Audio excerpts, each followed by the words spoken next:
नमस्कार दोस्तों, जैसे कि आपको पता होगा कि आज 5 जून को यूपीएससी सीएससी प्रीलिम्स का एग्ज़ाम हुआ है। इस वीडियो में हम इस एग्ज़ाम में जो पॉलिटी के क्वेश्चन आए थे उनके आंसर्स देखेंगे। तो चलिए पहला क्वेश्चन देखते हैं।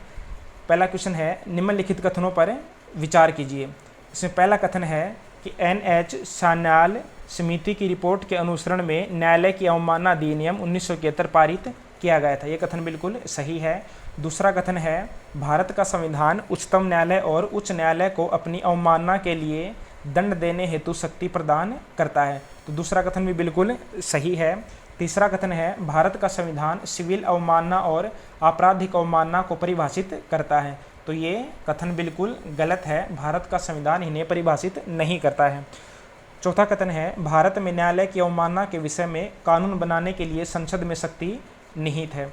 तो ये चौथा कथन बिल्कुल सही है। तो इस प्रकार इसका आंसर हो जाएगा कथन 1, 2 और 4। कथन 1, 2 और 4। तो इसका आंसर हो जाएगा ये बी वाला। चलिए अगले क्वेश्चन की तरफ चलते हैं। अगला क्वेश्चन है, भारत के संदर्भ में निम्नलिखित कथनों पर विचार कीजिए। पहला कथन है, सरकारी विधि अधिकारी और विधिक फर्म अधिवक्ता के रूप में मान्यता प्राप्त हैं, लेकिन कॉरपोरेट वकील और पेटेंट न्यायवादी अधिवक्ता की मान्यता से बाहर रखे गए हैं। तो ये कथन गलत है। कॉरपोरेट वकील और पेटेंट न्यायवादी अधिवक्ता की मान्यता में आते हैं, न कि मान्यता से बाहर हैं। दूसरा कथन है, विधिज्ञ परिषदों को विधिक शिक्षा और विधि महाविद्यालयों की मान्यता के बारे में नियम अधिकथित करने की शक्ति प्राप्त है। तो कथन दूसरा बिल्कुल सही है। इस प्रकार इसका आंसर होगा केवल कथन 2। केवल कथन 2। चलिए अगला क्वेश्चन देखते हैं। अगला क्वेश्चन है, निम्नलिखित कथनों पर विचार कीजिए। पहला कथन है, किसी संविधान संशोधन विधेयक को भारत के राष्ट्रपति की पूर्व सिफारिश की अपेक्षा होती है। यह कथन बिल्कुल गलत है। पूर्व सिफारिश की आवश्यकता नहीं होती है। दूसरा है, संविधान संशोधन विधेयक के लिए आवश्यक है कि राष्ट्रपति इस पर अनुमति देने के लिए बाध्य हो। तो एक कथन बिल्कुल सही है। जब भी कोई संविधान संशोधन विधेयक राष्ट्रपति के पास जाता है तो राष्ट्रपति को उस पर हस्ताक्षर करने आवश्यक होते हैं। तो इस प्रकार दूसरा कथन बिल्कुल सही है। तीसरा कथन है, संविधान संशोधन विधेयक लोकसभा और राज्यसभा दोनों द्वारा विशेष बहुमत से पारित होना ही चाहिए और इसके लिए संयुक्त बैठक का कोई उपबंध नहीं है। तो इस प्रकार ये कथन भी बिल्कुल सही है कि संविधान संशोधन विधेयकों के संबंध में संयुक्त बैठक का प्रावधान नहीं होता है। तो इस प्रकार कथन केवल 2 और 3 सही हैं। कथन केवल 2 और 3 सही हैं। हम चलते हैं अगले क्वेश्चन की ओर। अगला क्वेश्चन है, भारत का संविधान मंत्रियों को 4 श्रेणियों अर्थात कैबिनेट मंत्री, स्वतंत्र प्रभाव वाले राज्य मंत्री और उपमंत्री में वर्गीकृत करता है। ये कथन बिल्कुल गलत है। भारत का संविधान मंत्रियों को 4 श्रेणियों में नहीं बांटता है, बल्कि भारत के संविधान में सिर्फ मंत्रिमंडल और मंत्रिपरिषद की चर्चा की जाती है। दूसरा कथन है, संघ सरकार में मंत्रियों की कुल संख्या प्रधानमंत्री को मिलाकर लोकसभा के कुल सदस्यों के 15% से अधिक नहीं होनी चाहिए। तो दूसरे वाला कथन बिल्कुल सही है। इस प्रकार इसका आंसर हो जाएगा कि केवल कथन 2 ही सही है। चलिए अगले क्वेश्चन की तरफ चलते हैं। अगला क्वेश्चन है, निम्नलिखित में से कौन सी लोकसभा की अनन्य शक्ति है। पहला है, आपात की उद्घोषणा का अनुसमर्थन करना।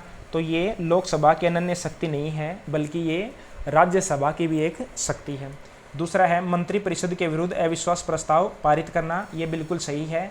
ये लोकसभा की एक अनन्य शक्ति है। लोकसभा ही केवल मंत्रिपरिषद के विरुद्ध अविश्वास प्रस्ताव पारित कर सकती है। तीसरा कथन है, भारत के राष्ट्रपति पर महाअभियोग चलाना। तो भारत के राष्ट्रपति पर महाभियोग केवल लोकसभा नहीं चलाती है, बल्कि राज्यसभा और लोकसभा दोनों चलाती हैं। इस प्रकार तीसरा कथन भी सही है। तो इसका आंसर सही होगा केवल कथन 2 सही है। केवल कथन 2 सही है। अब अगला क्वेश्चन देखते हैं। अगला क्वेश्चन है, भारत में दल बदल विरोधी कानून के संदर्भ में निम्नलिखित कथनों पर विचार कीजिए। यह कानून विनिर्दिष्ट करता है कि कोई नामनिर्दिष्ट विधायक सदन में नियुक्त होने के 6 मास के अंदर किसी राजनीतिक दल में शामिल नहीं हो सकता है। तो ये कथन बिल्कुल गलत है। कोई भी नामनिर्दिष्ट विधायक 6 महीने के अंदर अंदर किसी भी राजनीतिक दल में शामिल हो सकता है, जबकि सेंटेंस में लिखा गया है कि राजनीतिक दल में शामिल नहीं हो सकता है। तो इस प्रकार पहला कथन गलत है।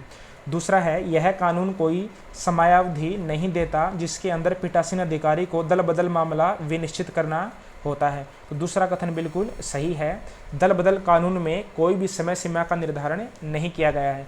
तो इस प्रकार इस क्वेश्चन का केवल कथन 2 ही सही है, तो इसका आंसर हो जाएगा बी, यानी कि केवल 2। अब देखते हैं अगला क्वेश्चन। अगला क्वेश्चन है निम्नलिखित कथनों पर विचार कीजिए। इसमें पहला कथन है कि भारत का महान्यायवादी और भारत का सॉलिसिटर जनरल ही सरकार के ऐसे अधिकारी हैं जिन्हें भारत की संसद की बैठक में भाग लेने की अनुमति होती है। तो ये कथन बिल्कुल गलत है, केवल महान्यायवादी ही संसद की बैठकों में भाग ले सकता है, सॉलिसिटर जनरल संसद की बैठकों में भाग नहीं ले सकता है। दूसरा कथन है भारत के संविधान के अनुसार भारत का महान्यायवादी अपना त्यागपत्र दे देता है जब सरकार जिसने उसको नियुक्त किया था इस्तीफा दे देती है। तो ये कथन भी गलत है, भारत के संविधान में ऐसा कहीं नहीं लिखा गया है कि सरकार के बदलने पर महान्यायवादी को भी इस्तीफा देना होगा। तो इस प्रकार इस क्वेश्चन का आंसर होगा डी, यानी कि न ही तो कथन 1 सही है और न ही कथन 2 सही हैं। चलिए अगले क्वेश्चन की तरफ चलते हैं। अगला क्वेश्चन है भारत के न्यायालयों द्वारा जारी रिटों के संदर्भ में निम्नलिखित कथनों पर विचार कीजिए। पहला कथन है किसी प्राइवेट संगठन के विरुद्ध जब तक उसको कोई सार्वजनिक कार्य नहीं सौंपा गया परमादेश नहीं होगा। तो पहला कथन तो बिल्कुल सही है, पहला कथन बिल्कुल सही है। दूसरा कथन देखते हैं किसी कंपनी के विरुद्ध भले ही वह कोई सरकारी कंपनी हो परमादेश नहीं होगा। तो ये कथन बिल्कुल गलत है, परमादेश जारी हो सकता है। तीसरा है कोई भी लोक प्रवण व्यक्ति अधिकार परीक्षा रिट प्राप्त करने हेतु न्यायालय में समावेदन करने के लिए याची हो सकता है। ये कथन बिल्कुल सही है, तो इसका आंसर होगा केवल कथन 1 और 3। इसका आंसर होगा केवल कथन 1 और 3, यानी कि सी होगा इसका आंसर। अगला क्वेश्चन देखते हैं। अगला क्वेश्चन है लोकसभा के उपाध्यक्ष के संदर्भ में निम्नलिखित कथनों पर विचार कीजिए। पहला कथन है लोकसभा के कार्य पद्धति और कार्य संचालन नियमों के अनुसार उपाध्यक्ष का निर्वाचन उस तारीख को होगा जो अध्यक्ष नियत करे। तो पहला कथन बिल्कुल सही है। दूसरा है यह आज्ञापक उपबंध है कि लोकसभा के उपाध्यक्ष के रूप में किसी प्रतियोगी का निर्वाचन या तो मुख्य विपक्षी दल से होगा या शासक दल से होगा। तो यह कथन बिल्कुल गलत है। तीसरा है सदन की बैठक की अध्यक्षता करते समय उपाध्यक्ष की शक्ति वैसी ही होती है जैसा कि अध्यक्ष की और उसके निर्णयों के विरुद्ध कोई अपील नहीं की जा सकती। ये कथन बिल्कुल सही है। चौथा कथन है उपाध्यक्ष की नियुक्ति के बारे में सुस्थापित संसदीय पद्धति यह है कि प्रस्ताव अध्यक्ष द्वारा रखा जाता है और प्रधानमंत्री द्वारा विधिवत समर्थन किया जाता है।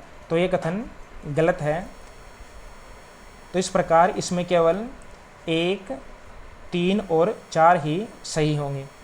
1, 3 और 4 इसमें केवल 1 और 3 ही सही होंगे। चौथे वाला कथन भी यहाँ पर क्या है, गलत है। तो केवल कौन सा सही होगा, केवल 1 और 3। इसमें आंसर होगा केवल 1 और 3। तो इस प्रकार ये हो गए जो आज के पेपर में पॉलिटी के क्वेश्चन आए थे, उनका आंसर हो गया।